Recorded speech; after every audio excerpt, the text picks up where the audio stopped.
aurais-je pu oublier cet après-midi où le capitaine m'avait emmené chez son vieux camarade du temps du Sirius, ce cargo que mon grand-père commandait pendant la guerre? Comment oublier cet instant où il avait prononcé d'une voix qui, soudain, n'était presque plus la sienne? Vous savez bien, chef, ce petit garçon que nous avons ramené de Narvik. J'avais sursauté. Ni à Guillaume ni à moi, il n'avait jamais soufflé mot de ce petit garçon des années 40. Quelle tristesse, quel tourment caché s'était donc réveillé en lui, comme un appel qui tout à coup monte des abîmes du passé. Après les années ont passé. Et vous pensez bien que j'avais d'autres soucis en tête que ce gamin qui n'avait fait que traverser ma vie comme un éclair. Alors, pourquoi après tant d'années, soudainement... Cette pensée s'est mise à m'obséder. Oui. Bon, c'est très simple. Depuis 40, il ne se passait pas de jour que la presse n'évoque le drame douloureux de ces enfants perdus au cours de la guerre, puis retrouvés, et puis arrachés à leur famille adoptive. Tenez, regardez toutes ces coupures de presse. Si vous saviez toutes les tragédies qu'elles comportent, tous ces avis de recherche. Regardez-moi ça. Ouais. Alors une pensée s'est mise tout d'un coup à m'obséder. Pourquoi? Enfin, le petit garçon de Narvik, lui, n'aurait-il pas retrouvé son pays natal, sa famille? Et c'est alors que j'ai écrit au maire de Narvik. Oui, tu as reçu une lettre il n'y a pas tellement longtemps de Oui, Narvik. oui, c'était la réponse du maire. Et quelle réponse, capitaine? Eh bien, l'enfant n'a jamais été retrouvé. Tout le monde, même sa famille, croit qu'il a été tué dans le bombardement. Mais moi, je sais qu'il était bien vivant. Sain et sauf après Narvik. Je le sais, moi. Alors tu connais sa famille maintenant, non? Enfin, du moins le nom de sa famille. Oui. Mais alors, pourquoi tu gardais ce secret si longtemps? Il y a des jours où cela devait t'étouffer. Oui. Et alors, tant de fois, tu nous as parlé de Narvik et de la guerre et jamais de ce petit garçon que tu avais sauvé. Pourquoi? Ben, justement parce que je ne l'avais pas complètement sauvé, puisqu'il n'était jamais revenu chez lui. Mais tu lui as tout de même sauvé la vie. Tout espoir n'est peut-être pas perdu. C'est justement parce que j'en suis persuadé que j'ai demandé qu'on m'envoie à Ingvild. Ingvild? Oui, Ingvild. Mais pourquoi Ingvild? Parce qu'ils sont tous les deux norvégiens? S'il y avait que ça. Il y a quelque chose d'autre? Eh bien, il y a qui sont frères et sœurs. Frères et sœurs? Oui. Ingvild est la sœur du petit garçon que nous avions recueilli sur le Sirius. Mais attention, elle ignore qu'elle a un frère. Oui, ses parents ont préféré ne rien lui dire. Enfin, toi, comment as-tu appris l'existence d'Ingvild? Eh bien, par le beau-frère de Nielsen, le seul à être dans le secret d'ailleurs, et avec qui j'ai été mis en rapport par le maire de Narvik. D'ailleurs, tenez, je vais vous lire la dernière lettre là, que je lui avais adressée. Cher monsieur, je vous remercie. Attends, voilà. Je n'ai pas la certitude absolue de retrouver Jeff vivant. Je ne veux donc pas révéler aux parents d'Ingvild le vrai motif de son séjour en France. Cependant, ce ne serait pas la première fois qu'une jeune Norvégienne viendrait passer une année dans une famille française. Trouvez un prétexte auprès de ses parents et faites tout votre possible pour m'envoyer Ingvild. Oui, mais alors pourquoi ici, à Fauvenberg et au cadran solaire? Vous pensez bien, mes enfants, que je ne l'ai pas fait venir en France sans avoir de sérieuses raisons de penser que son frère est toujours vivant. Mais oui, d'accord, en France, mais pourquoi au cadran solaire, justement? Ai-je besoin de vous en dire plus? Il me semble bien qu'en ce moment, nous avons tous les trois la même intuition. Hein? Oh. Rien qu'une intuition. Une intuition.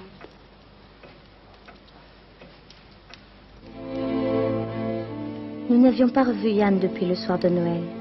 Et voilà que, sans façon, il réapparaissait au cadran solaire, s'y retrouvait comme chez lui, faisait de nouveau chanter le piano sous ses doigts.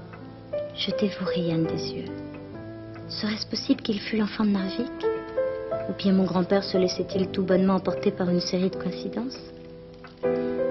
Pourtant, il faudrait bien qu'un jour la vérité éclate. Mais le souhaitais-je tellement ce jour-là? Ingvild, elle aussi, venait de Narvik. À l'idée qu'elle pourrait ramener Yann avec elle en Norvège, et pour toujours, je ne pus m'empêcher d'être saisie d'une sorte de panique.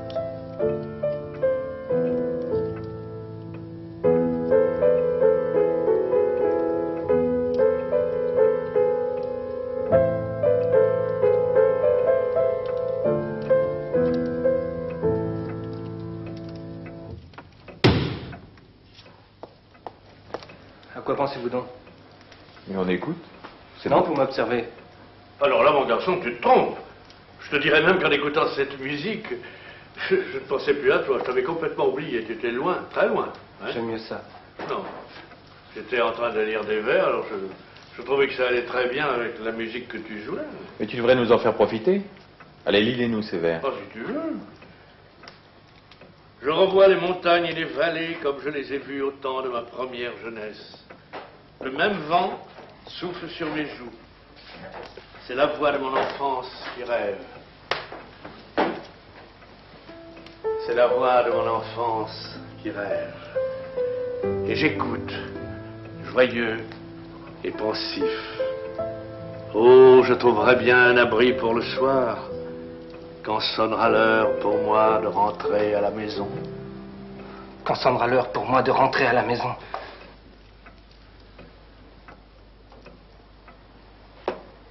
Oh, excusez-moi, capitaine. Je ne sais pas ce qui s'est passé dans ma tête.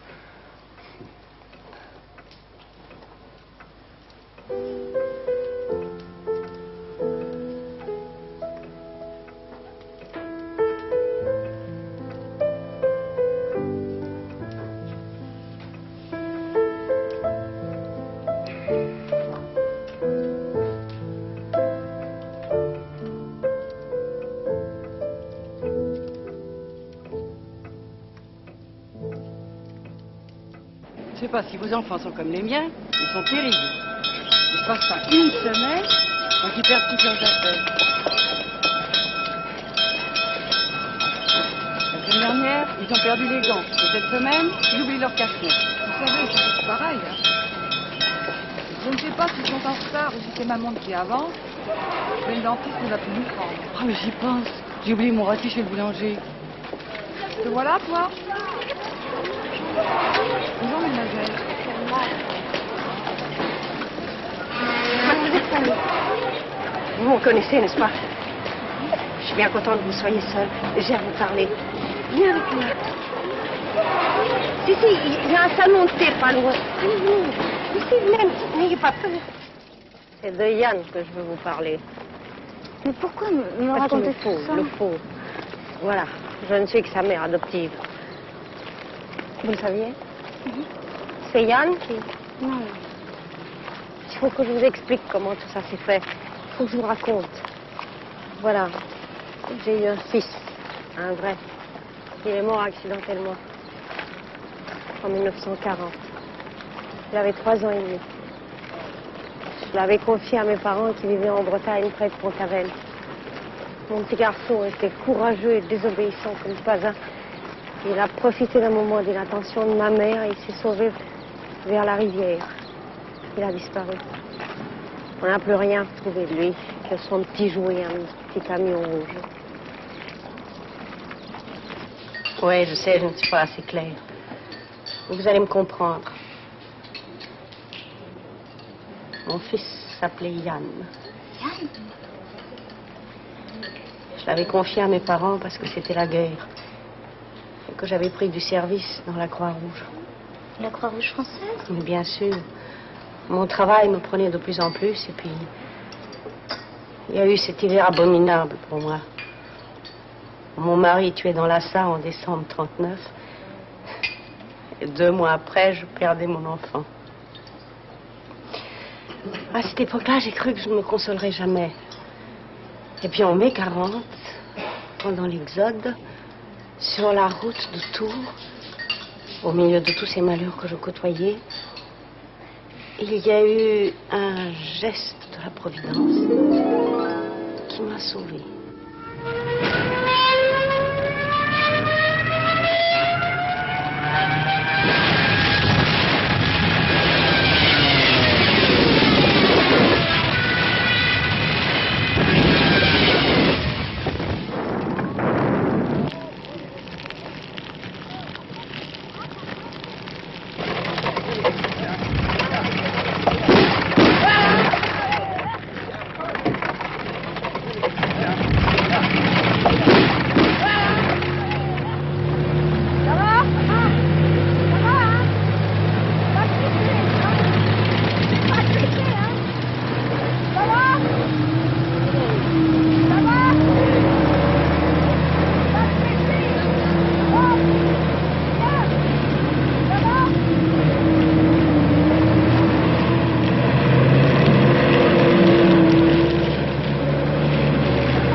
cassé, hein?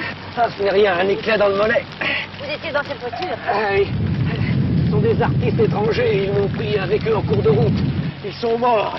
Et leurs gosses aussi. Oh mon Dieu! Mademoiselle! Attendez, il faut arriver à tour doucement. Appuyez-vous sur moi, doucement! On n'y arrivera jamais. Si, il faut. On sera mort avant. Prenez-le, s'il vous plaît. Prenez-le. Voilà.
Vous avez bien dit la route de Tours. Oui, au sud de Tours. Ses parents étaient avec lui? Oui, si le blessé que j'ai recueilli m'a dit la vérité, bien sûr. Mais on n'est jamais sûr de ce qu'on vous raconte, surtout au milieu d'une telle pagaille, d'un tel désordre. Ah oui, mon grand-père m'a déjà raconté toutes ces choses. À propos de Yann? Ah non, non. Non, il garde des souvenirs terribles de cette époque. Il m'en a parlé. Ouais. Moi, j'ai recueilli l'enfant. Je l'ai installé chez moi. Tout naturellement, j'ai continué à l'appeler Yann. Il devint mon fils. Vous comprenez? Mon fils.